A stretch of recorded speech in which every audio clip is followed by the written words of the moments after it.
Assalamualaikum warahmatullahi wabarakatuh. Apa kabar semuanya? Semoga kalian dalam keadaan sehat walafiat dan dalam lindungan Allah Subhanahu wa Ta'ala. Amin ya Rabbal 'Alamin.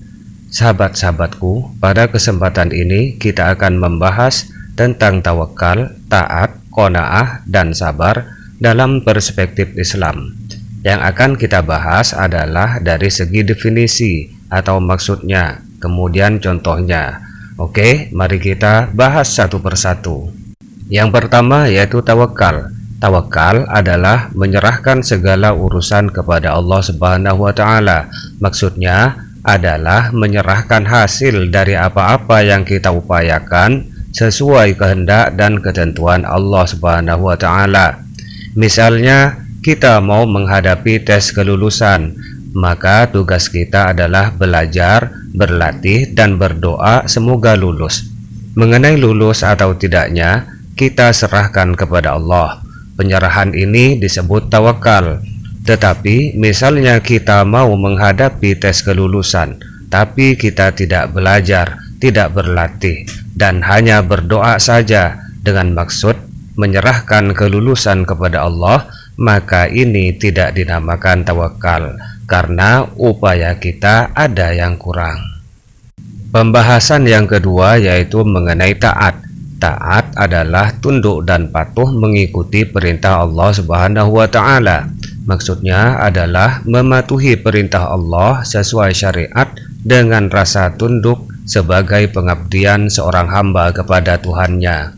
Misalnya dalam pelaksanaan sholat, apabila kita melaksanakannya karena didasari kesadaran bahwa sholat adalah perintah Allah, kemudian kita laksanakan sesuai ketentuan syariat, maka kita termasuk orang yang taat.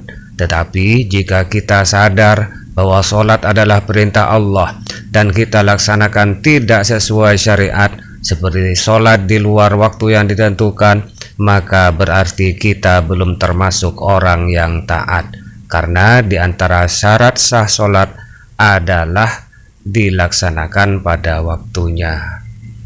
Kemudian yang ketiga yaitu qanaah. Qanaah itu adalah merasa cukup atau puas atas setiap sesuatu yang telah dikaruniakan oleh Allah Subhanahu wa Ta'ala. Jadi nikmat apapun yang kita rasakan hakikatnya adalah pemberian dari Allah sebagai karunia yang harus kita merasa puas dengannya. Misalnya nikmat dapat uang saku.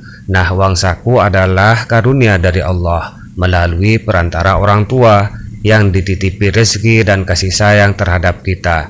Dengan rezeki dan kasih sayang itu, maka kita diberi uang saku. Berapapun nominal uang saku itu harus kita sikapi dengan qanaah atau rasa puas karena merupakan karunia dari Allah. Kalau kita puas, maka kita disebut berqanaah. Kalau tidak puas, maka disebut tamak.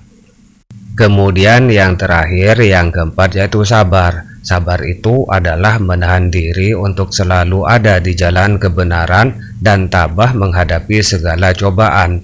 Maka dalam keadaan apapun kita harus bisa bertindak benar walaupun cobaan datang menghadang. Misalnya tiap hari kita harus menuntut ilmu sebagai kewajiban atas muslim, sebagai pelajar. Tetapi tiba-tiba ada teman mengajak bolos sekolah. Apabila kita sanggup menahan diri tidak bolos dan tetap belajar, maka kita termasuk orang sabar karena berada di jalan yang benar. Tetapi bila kita mengikuti rayuan teman, berarti kita belum sabar karena tidak tahan dengan cobaan. Itulah pembahasan singkat tentang tawakal, taat, qanaah, dan sabar dalam perspektif Islam beserta contoh-contohnya. Semoga kalian bisa memahaminya dengan sebaik-baiknya. Tapi bila mana masih ada hal yang kurang dipahami atau ada maksud yang kurang jelas, silahkan ditanyakan di kolom komentar. Baiklah, demikian pertemuan kita kali ini. Semoga dapat memberi hikmah terhadap kita semua. Akhirul kalam. Assalamualaikum warahmatullahi wabarakatuh.